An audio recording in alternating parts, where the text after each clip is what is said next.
كاك ديالي أو مصطفى عشتنا بكشن براك عفو زانات هو كارتشية أوي قدك بكشن أوي قدك أو هدري كي نقدي باش إيه باش صار باش خوشويستي خوا صلى الله عليه وسلم لم حديث صحيح هذا باسي كسانك من بو دكات ئێمە نازانین کێ زۆر لە خوای گەورە نزیکە لەوانەیە کەسانێکە بێ بەلای ئێمەوە کەسانێکی زۆر ئاسایی بن بەڵام لای خوای گەورە میهرەبان پلۆپایەکی زۆر بەرز و گەورەیان هەبێت دەفەرمێ کەسانێک هەیە لە ئومەتەکەی من ئەگەر بێن بۆ لای کەسێک لە ئێوە داوای 1 دیناری لێ بکەن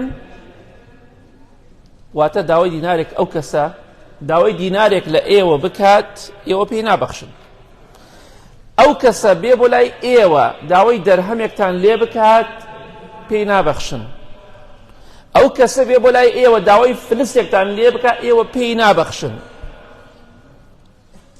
بەڵام ئەگەر داوای بەهەشت لە خوای گەورە بکات بڵێ خوایە گیان بەهەشتم پێ ببەخشە خوای گەورە بەهەشتی پێ دەبەخشێت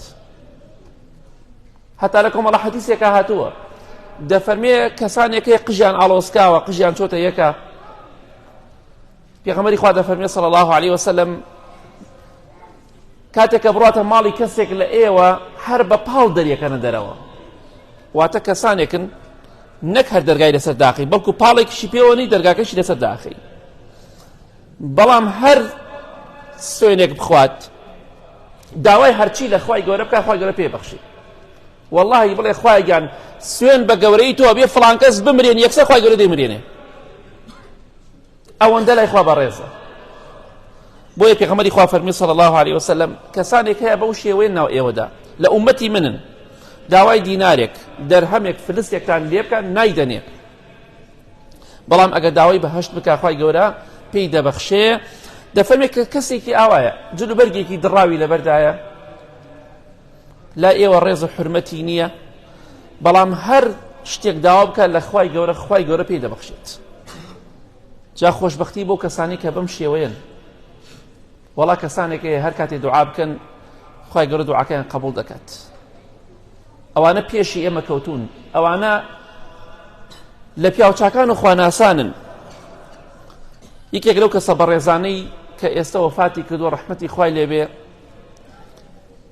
عەبدوڕەحمانی کوڕی سومەیط کە پیاوێکی کۆیتی بوو دەوڵەمەند بوو ڕەحمەتی خوای لێبێ زۆرێکمان ناویمان بیستەوە عەبدوڕەحمانە داوایەکی زۆر گەورەی دەکرد بانگەوازی زۆر دەکرد بۆ ئیسلام ئەو ماڵ و سەرۆت و سامانەی کە هەی بوو ئەوەشی کە خەڵک پێی دەدا هەمووی لە پێناو خوادا سەرفە کرد لە پێناو گەیاندنی دینی خوادا سەرفە کرد بەسەرهاتێکمان بەباز دەکات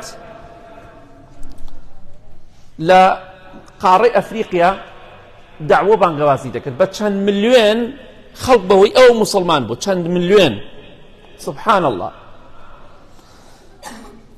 بیستی لە قەرەیەک واتە دێیەک هەبوو دێیەکی گەورە هەبوو ئەم دێیە ئیسلامی پێ نەگەیشت بوو بۆیە بڕیاریدا بڕوات ئیسلام بەوانیش بگەێنێت ئینسانێکە بۆ خوا ژیا پێی خۆشە ئەو خەڵکە ڕێگای خوا بگرێت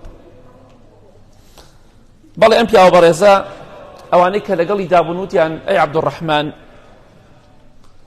واللهی ڕێگاکە زۆر ترسناکە چونکە لە بینی ئێمە و ئەو دێیەدا ڕووبارێک هەیە پڕە لە تیمساح زۆر زەحمەتە بتوانین لەو ڕووبارە بپەڕینەوە بۆ ئەو بەرەوە بڕۆین باسی ئیسلام بۆ ئەو خەڵکە بکەین خەڵکی ئەو گوندە وتی هەر دەڕۆم بە ئیزنی خوا تیمساح ڕێگری لە ئەوە ناکە کە من بانگەواز بۆ ڕێگای خوا بکەم مادەم ئەو دێ ئیسلامەتیان پێ نەگەیشتووە دینی خۆیان پێ نەگەیشتووە دەڕۆم پێیان دەگەێنم هەر شتێک ڕێگرم بێ من دەڕۆم بەڵێ هاوڕێکانی پێیان وتی دەڕۆم بە ئیزنی خوا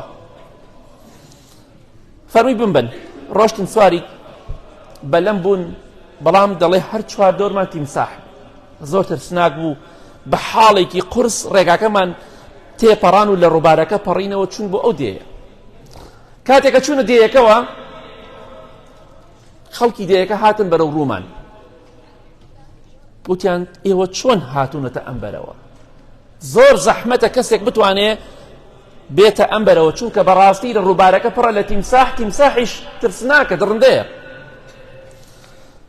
دەفەرمێ ئێمە هاتین بە ئیزنی خوا یارمەتیمانی دا، ئێمە هاتین بۆ ئێرە. واللهی کەسێک لەگەڵ خوادا ڕاست بکات، خوای گەورە هەموو کارێکی بۆ ئاسان دەکات. ئەو ئەشی کە قورس و گرانە خوای گەورە بۆ ئاسان دەکات. وتیان ئیسلام چییە؟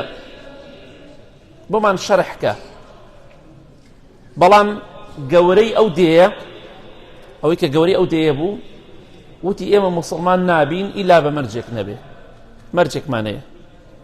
ئەو مەرجەمان بۆ جێبەجێکە هەمومان موسڵمان دەبین. کاتێکە باسی ئیسلامیان بۆ کرا، باسی گەورەی خوای پەروەردگاریان بۆ کرا. عەبدوڕەحمانی کوڕی سومەید ڕەحمەتی خوا لێ بێ فەرمووی ئەو مەرجە چی ئێوە بۆ منی دائنێن؟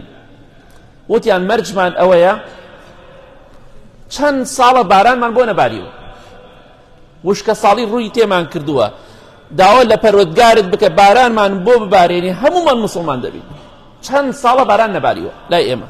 سبحان الله، خشتێکی قورسە. تۆ داوای باران بکەی، باران دەسەڵاتی توان نییە، لە دەسەڵاتی خوای گەورەدایە بەس. بەڵام ئینسان جاری وایە دوعای دەکات، خوای گەورە دوعاکەی قبول دەکات، ئەوەی کە دەیەوێت بۆی جێبەجێ دەکات. دەفەرمێ وتم باشە، بەڵام هەموو خەڵکەکەم بۆ کۆکەنەوە. خەڵکەکەیان کۆ کردەوە. دەفەرمێ دەستنوێژێکم گرت، دەستم کرد بە نوێژکردن و ئەمجا لە خوای گەورە پاڕام و لەگەڵ چەند کەسێکا دوعامان کرد، خوایە بارانمان ببارێنی. دەفەرمێ چوومە سەجدە، سەی دڵسۆزی بۆ ئیسلام چۆنە، کەسێک خۆشەویستی خوا لە دڵیا بێت چۆنە، ڕەحمەتی خوای لەبێت. دەفەرمێ لە سەجدەدا زۆر گریام بە کوڵ بە دڵ. وتم ئەی پەروەردگاری عەبدوڕەحمان، دینی عەبدوڕەحمان کە منم بەهۆی گوناهەکانم و دینی عەبدوڕەحمان زەلیل مەکە. خوایە گیان من دەمەوێت باران ببارێ، باران ببارێنی بۆ ئەوەی ئەو خەڵکە موسڵمان بێت. خوایە گیان بەهۆی تاوانی منەوە دینەکەی خۆت ناشرین مەکە. واتە دوعای کرد کە خوای گەورە باران ببارێنێ بۆی ئەو خەڵکە موسڵمان بێ و بە دینی خوا شاد بێتەوە. ئینسان لەگەڵ خوادا ڕازگۆ بێ زۆر گرنگە. دەڵێ وەڵڵاهی بەردەوام لە سەجدەدا مامەوە، دوعام کرد، گریام حتا گوێم لە دەنگی هەور بوو، سرم لە سەجدا بوو. هێشتا گوێم لە دەنگی هەور بوو. ئەلحەمدوللا کاتە سرم بەرز کردەوە و نوێژم تەواو کرد، تەماشا دەکەم باران هات، بەڵام چۆن بارانێک، باران بە خوڕ هاتە خوارەوە. ئەڵێ خەڵکەکە هەر هەمووی موسڵمان بوون. الحەمدوللا خەڵکی ئەو دێیە هەر هەمووی موسڵمان بوون بەهۆی ئینسانێکی ئیماندارەوە. ئەم پیاوە سبحان الله دەڵێن ملیۆنێ زیاتر خەڵکش بەهۆی ئەوە موسڵمان بووە. 29 ساڵ لە ئەفریقیا، قارەی ئەفریقیا دعوە بانگوازی بۆ ئیسلام کرد. 29 ساڵ نزیکی 5700 مزگەوتی دروست کرد. 5700 مزگەوت. ڕەحمەتی خوای لێبێ. بڕۆ کە باسی نوێژوویە کرد، مزگەوت و شوێنی نوێشکردن 15000 هەتی و ئەو مەسروفیانی دەکرد. 15000 هەتی و گرتووە خۆی. 15000 هەتی و ئەم هەموو هەتیوە دوعای خێری بۆ دەکرد، ئەم هەموو بێوەژنە دوعای خێری بۆ دەکرد، ئەم هەموو مناڵە دوعای خێری بۆ دەکرد. ڕاستی ئەمە شتێکە بە هەموو کەسێک ناکرێ. ئێمە چیمان کردووە؟ ئیمامی شێخ مقیر ڕەحمەتی خوای لێبێ کە لە ئەم سەردەمەیدا وەفاتی کرد ڕەحمەتی خوای لێبێ چەند ساڵێک لەمەوە پێش، ئەفەرمێ کاتێک کە یەکەم تەڵی ڕیشم سپی بوو، ئاوا ڕیشی خۆم گرت. بەڵێ یەکێکە لە زانا گەورەکانی ئەم سەردەمە ڕەحمەتی خوای پەروەردگاری لێبێ. دەڵێ ڕیشی خۆم گرتم ئەی مقبل چیت کردو بۆ ئیسلام؟ چیت کردو بۆ ئیسلام؟ بە چەند هەزار قوتابی هەبوو، چەند هەزار قوتابی، هەموو قوتابیەکانی ئێستا هەمووی مامۆستا و خەڵکی بتوانن، بە چەند هەزار قوتابی و دەرزی پیانەوتەوە. بەڵێ ئەم پیاوە بەڕێزە ڕەحمەتی خوای لێبێ نزیکی 124 بەس خەسەخانە و شوێنی دەرزیلەدان و شتی دروست کردووە. 840 قوتابخانەی دروست کردووە. عەبدوڕەحمانی کوڕی سومەید ئاوا بۆ خوا ژیا، خزمەتی خەڵکی کرد، خوای گەورەش ئاوا بەرزی کردەوە. ڕەحمەتی خوای لێبێت. با ئێمەش هەوڵ بدەین لەو کەسانە بین بە ئیزنی خوا لە خوا نزیک بین، با ڕێگای خوا بگرین، بالو کەسانە بین بە ئیزنی خوا کە پێغەمبەری خوا دەفەرمێ صلی الله عليه وسلم داوای هەرچی لە خوا بکەن خوا پیان دەبەخشێ. والله برا بۆ خوا بژی خوا یارمەتی دەرتەبێ لەگەڵ خوادا ڕازگۆ بە دوعاکانیشی قبول دەبێ. گەنجێک دەڵێ دایکم نەخۆش بوو، چۆن دەڵێی ئەمڕۆ پێڵێن جەڵدە لێی داوە، واتە توانای نەمابوو لەسەر جێگا کەوتبوو، توانای هەڵسانی نەمابوو لەسەر جێگا کەوتبوو. دایکم وتی بڕۆ بۆ لای ئیمامی ئەحمەد ڕۆڵەگیان، بەڵکو ئیمامی ئەحمەد دوعای خێرمان بۆ بکات.